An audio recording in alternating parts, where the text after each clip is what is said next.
Katatapos ko lang pong mag-devotion at wala po akong balak gumawa ng vlog agad-agad if ever natatapos ako nag-devotion, ano? But this time, kakaiba po dahil sa ganda at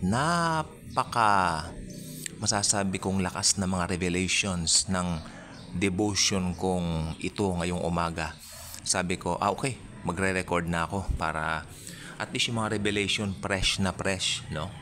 Fresh na fresh. Kumbaga, wag nating pakakawalan. Matatagpuan po ito dito sa John chapter 2, verses 1 hanggang 11. Uulitin ko, 1, kapitulo 2, mga talatang 1 hanggang 11. Okay? In English again, John chapter 2, verses 1 to 11. So kung may mga Bibles kayo, tulad po ng akin ngayon ay NIV ang gagamitin ko. So, ito pong NIV New International Version ang isa sa pinaka-friendly na salin ng Biblia dahil ang English na ginagamit dito ay yung English natin sa kasalukuyan. So hindi tayo mag-struggle to understand it. Pero ang recommended ko pong Bible ngayon, yung nagagandahan ko, yung kung sa mga beginners lang po, yung ang nakalagay, ang Bible, kanya. Hindi na po ang Biblia ang Bible, Taglish po siya. Ito po ay gawa ng, kung di ako nagkakamali, Philippine Bible Society. Maganda siya, Taglish na Bible para sa ating kapanahonan ngayon. Recommended ko po yun sa mga beginners, no? Pero syempre, pa nagdi-devotion po ako, ang gagamitin ko pa rin, it's either English na puro o Tagalog na puro. Hindi po ba? Okay, so punta na po tayo. Alam po ba ninyo kanina binabasa ko to? Sabi ko, Lord, marami kang nireveal ngayon dito na dati ko naman na binabasa ito, madalas ko nang binabasa. Actually, nagiging devotion ko po itong madalas. Pero yung revelation ngayon, grabe. Pop up talaga. Sunod-sunod. Kaya pag may mga revelation kayong ganyan, isusulat po sana ninyo. Kasi talagang si Lord nandoon siya, binubulungan niya kayo kung ano yung mga laman ng talatang yan na gusto niyang manamnam ninyo at para maibahagi din ninyo sa iba. So, babasahin po natin ito. Ano po? Kasi binigay ko po sa inyo yung kabuuan. So, proceed na po tayo. Ang heading po niya, Jesus changes water to wine. Again, Jesus changes water to wine. On the third day, a wedding took place at Cana in Galilee. Jesus' mother was there, and Jesus and his disciples had also been invited to the wedding. When the wine was gone, Jesus' mother said to him, "They have no more wine." Ayun, naubusan ng alak. Alam po ninyo, sa kultura ng mga Hudyo during this time, napakahalaga ng alak sa anumang occasion. Again, napakahalagahan ng alak sa anumang okasyon, especially sa kasal. Kaya mai-imagine ninyo ang laking kahihiyan ang pwedeng idulot kapag ka nalaman ng madlang bala na inyong inimbitahan sa okasyon na yan, na naubusan o nag-run out kayo ng wine. Malaking kahihiyan yan. So, sabi ni Mary, yung mother ni Jesus, "They have no more wine, my son." Tapos ito ang sagot ng Panginoon sa kanyang mother, "Dear woman, why do you involve me?" Jesus replied, "My time has not yet come." Yes.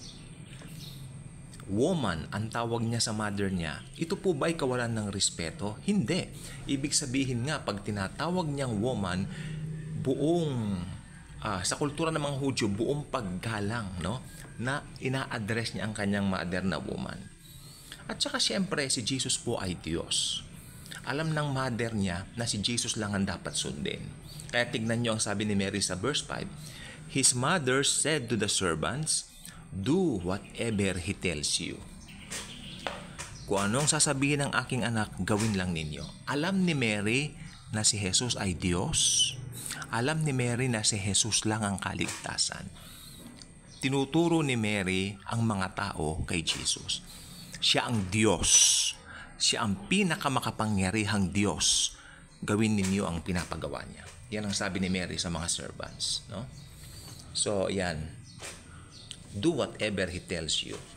Ngayon, sa verse 6, nearby stood 6 stone water jars, the kind used by the Jews for ceremonial washing, each holding from 20 to 30 gallons. Marami po yan. Malalaki siya, no? Tignan po ninyo. Yung ceremonial washing, ano po ba ito? Ito po ay isa sa mga kaugalian ng mga Hudyo. Kapag kapapasok ka sa isang bahay, maghuhugas ka o may magbubuhos sa kamay mo. Nakakakita ka sa mga pelikula, no? Bubuhusan yung kamay mo, tapos ganon. Magpupunas ka, ganon. Parang kaugalian yan ng mga Hudyo. Okay? So, ayan, tingnan po ninyo, 30 gallons. Holding from 20 to 30 gallons. So, ito po ang sinabi ni Jesus at ito po yung revelation. Hindi ba sabi ni Mary, gawin ninyo yung pinapagawa niya. Do whatever He tells you, sabi ni Mary. Ito po yung verse 7. Jesus said to the servants, fill the jars with water. So they filled them to the brim. Then He told them, now draw some out and take it to the master of the banquet. Ano ba yung master of the banquet? Ito yung taga-tikim ng mga pagkain bago ihain yung pagkain na yun sa mga bisita. Meron taga-tikim para at least hindi mapaya yung may-ari ng okasyon o yung nagpa-okasyon, right? So tignan po natin. Ito na po yung revelation dito. Then Jesus said to the servants, fill the jars with water. Hindi naman sinabi ni Jesus na, punuin nyo ng alak. Hindi. Water. Hindi po ba? Tingnan nyo naubos yung alak, pero ang sabi ng Panginoon, punuin ninyo ng water, ng tubig. So ang ginawa lang nila, pinuno nila ng tubig hanggang brim. Anong sinasabi sa atin ng Panginoon? Ito yung revelation. Sa atin ngayon, sa panahon natin ngayon, kahit hindi natin alam yung nangyayari, ang sabi lang ni Jesus, fill your jars with water. Ano ba yung mga jars natin? Okay? Faith natin. Punuin lang natin yung faith natin at Jesus will do everything. Ayaw ko sabihin Jesus will do the rest. Then you will do your No. Basta punuin mo lang ang sarili mo ng pananampalataya. Fill the jars of your faith. Diba? Then He told them, now draw some out and take it to the master of the banquet. So, ang ginawa nila, they did so. And the master of the banquet tasted the water that had been turned into wine. Ayun, nag-turn into wine.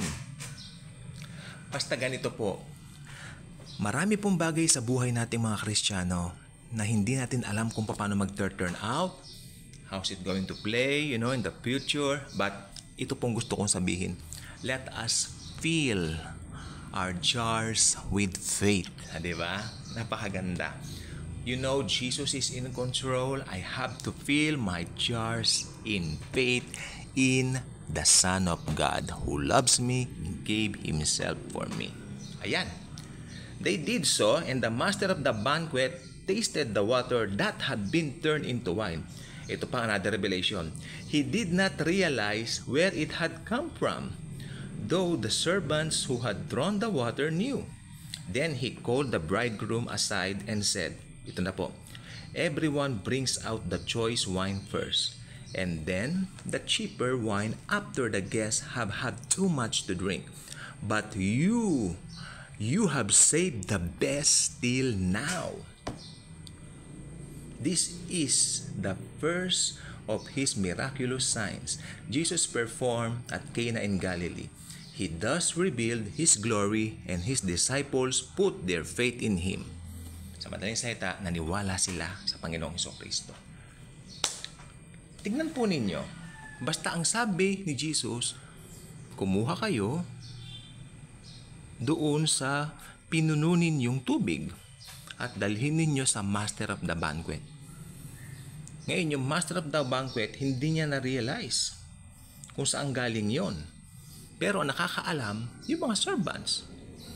Di po ba? Ngayon, tayo mga mananampalataya, hindi natin nare-realize behind the scenes of our lives, gumagawa na ang Panginoong Jesus. Mabibigla ka na lang, ay! Yung mga kinatakutan ko pala hindi nangyari. Ay, yung mga ganito, yung mga ganyan, di nangyari. Pinotektahan ako ni Jesus. Yun. Marirealize mo. Di ba? Kasi tayong mga mananampalataya, hindi tayo dapat matakot. Hindi tayo dapat mangamba. At saka tayong mga mananampalataya, meron tayong kakaiba sa atin na nananahan sa atin. Na maski may edad ka na, makikita parang young looking ka pa rin. Kasi tignan po ninyo, everyone brings out the choice wine first and then the cheaper wine after the guests have had too much to drink. But you have saved the best till now. Hindi po tayo kagaya ng mundo. Sa mundo, ilalabas muna nila yung the best nila, lahat. Ngayon, pag naubos na yung best nila, yung cheaper na lang ang gagawin nila. Pero sa ating mga believers, but we have saved the best till now. Maski matanda ka na, nandyan ka pa rin, young looking ka pa rin. Ang mga unbelievers, habang bata sila, good looking, gwapo, maganda. Pero pag tumanda, nagiging panot o panat. 'Di ba? Nagiging mga babae bruhitic beauty na. Pero sa ating mga believers po, maski may edad na, we have saved the best till now. Still young looking. Young looking kesa sa age natin. Of course, natanda rin po tayo, but makikita mo, meron tayong pinagkatandaan, merong kakaiba sa atin, no? Ganun po yan. Jesus made us the best wine. Di po ba? From water, yung water ordinary, ginawa niya tayong wine, extraordinary. Why? Because of His presence. Because of the presence of Jesus. Kaya if you're a believer in the Lord Jesus Christ, you are the best wine na Kanyang ginawa. Kaya kung hindi ka pa subscriber sa ating channel, I invite you to do so. Click the notification bell, share this video, share the wonderful love and grace of the Savior and Lord, Jesus Christ. Thank you. That's always and forever, Jesus truly loves us all.